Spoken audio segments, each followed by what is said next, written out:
Κυρίες και κύριοι, έχουμε σήμερα την χαρά και την τιμή να φιλοξενούμε στο ΘΡΑΚΗ ΝΕΤ την πρέσβη του Ισραήλ, την κυρία Ιρίτ Μπεν-Άμπα. Mrs. Abba, welcome to Alexandroupoli and ΘΡΑΚΗ ΝΕΤ. Shall we begin our interview? Yeah, thank you very much for hosting me in ΘΡΑΚΗ ΝΕΤ. And thank you very much, Marina, for having me here tonight. You're welcome. So, what are the plans in the field of energy for Greece, Cyprus and Israel? We have the recent news about Cyprus, and you are here so we can learn more details about this field. Okay, so we were lucky in Israel to find lots of natural gas offshore almost 10 years ago. Until then, we were short of any energy resources. We were only importing energy from overseas. And now we are going to become self-sufficient in energy supply, mainly depending on natural gas, because we have found a lot of gas, and we will probably find more gas in the East Mediterranean. So the big question is, we need some gas for ourselves, and we will keep a lot of gas for the next generations as well. But nevertheless, there's a big quantity of gas to be exported. And the idea is to export it to Europe via Cyprus and Greece. This is going to be the longest ever until now, yes, pipeline that will supply Europe with gas coming from Leviathan gas field, 2,200 kilometers, that will pass via Cyprus. Very long. Yes, very long. Cyprus, Crete, and from Crete to Italy. Hopefully, now we are, in the last 2 years, we have been working on an agreement, bilateral, or actually four-party agreement with the auspices and with the assistance, not only financial assistance, but moral assistance coming from the EU Commission. The four countries, Israel, Cyprus, Greece, and Italy, were negotiating an agreement, a framework agreement among themselves, which will actually initiate the whole project. The agreement has been discussed and finalized. The text is finalized. It has been approved only 4 days ago by the EU Commission. It's very recent. Very recent. And hopefully it's going to be signed, hopefully in the next few weeks, by all these four countries. Once the agreement is signed, then the feasibility study will have to be finalized. It will take 1 more year that the feasibility study will hopefully prove that it's an economically viable project. As I said before, it's a very long pipeline, very costly. And one has to make, at the end of the day, because it's a commercial project, of course, yes. One has to make the calculation whether the 1 BCM that will be sold from Israel, exported actually from Israel to Europe, will be economically viable, and that there's a market in Europe. There is a market, but depending on the price. So the agreement, the framework agreement, which gives the support of the government, will be there. Now we have to encourage private companies to be involved, to invest money, to construct the pipeline, and hopefully in the next few years we will see gas being shipped from Israel to Europe via this pipeline. So you want to make the pipeline attractive, and you will have all the details in about 1 year, as you said. That's the feasibility study is supposed to end, yes, in 1 year.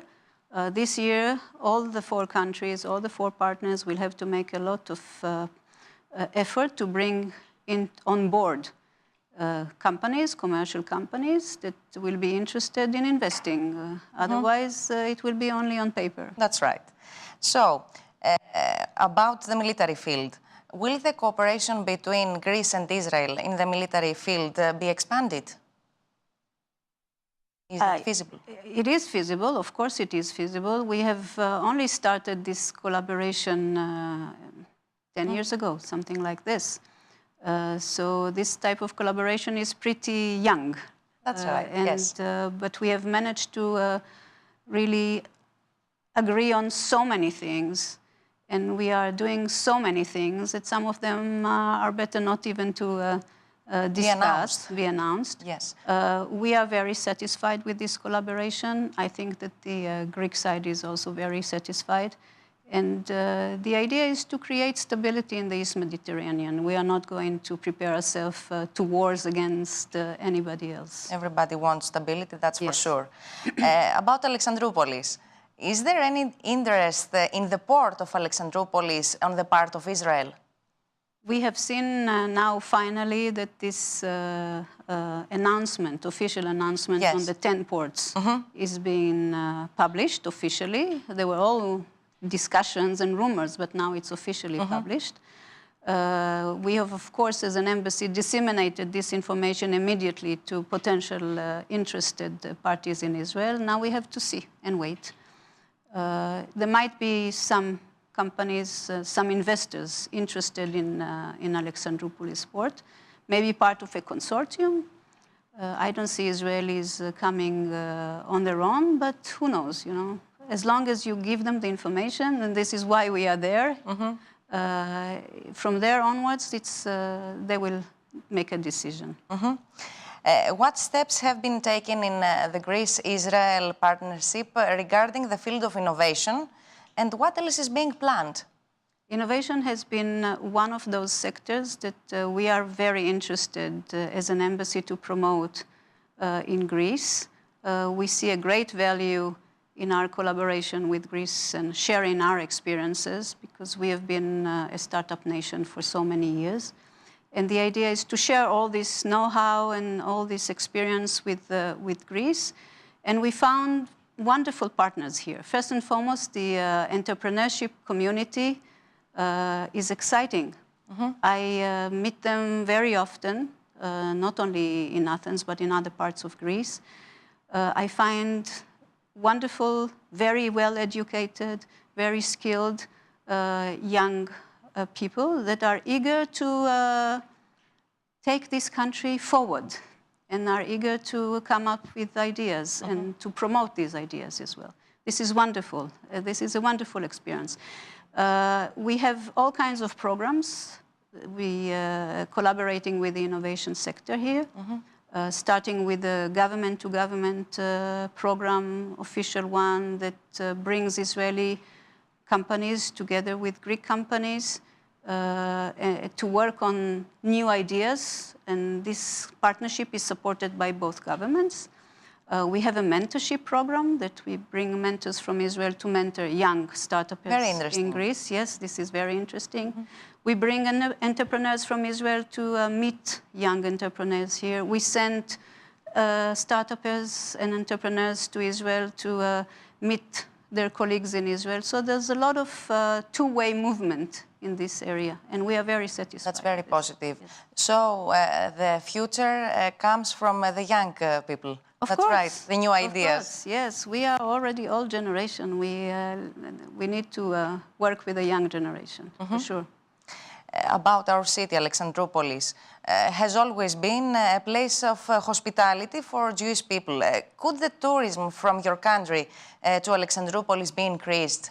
Is there any chance about this? Of course. I've discussed this with your wonderful mayor. Yes. You have really a very energetic and very wonderful person here. We have discussed this today, how to encourage more Israeli tourists to come to this area. There are a lot of Israelis coming here already, but I'm quite sure we can push this forward. They are always looking for new places. It's very close. At the end of the day, we are so close geographically.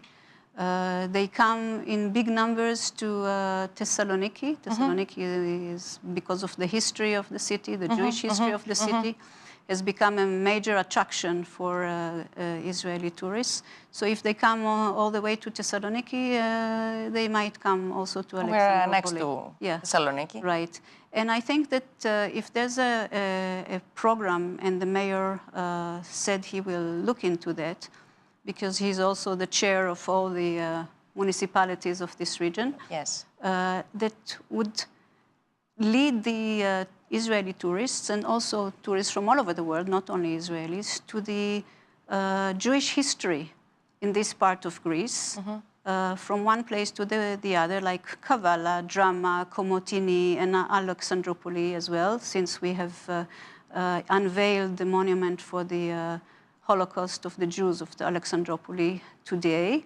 So if there are this trail of the past, the historical past of the Jews of Thrace and Eastern Macedonia, you will see a lot of people coming here. It's of interest. People are interested to learn about the history, to learn about, unfortunately, the tragedy of the Jewish community in this part of Greece under the Bulgarian occupation. We have to always mention this. So if there's a route that leads to all these historical sites, they will come. Everything is about organization in the tourist field. So it's something feasible, something that it's very can feasible. happen. It's very feasible, yes.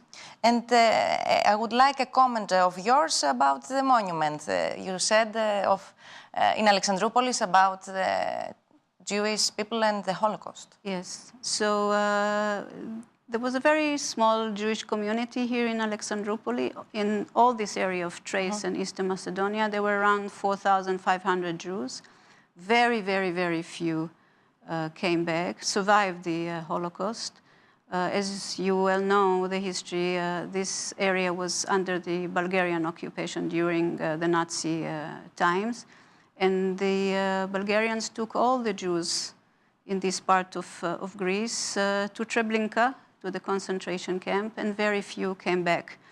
There were only 4 out of the 190 Jews that lived in Alexandroupolis that came back, only 4.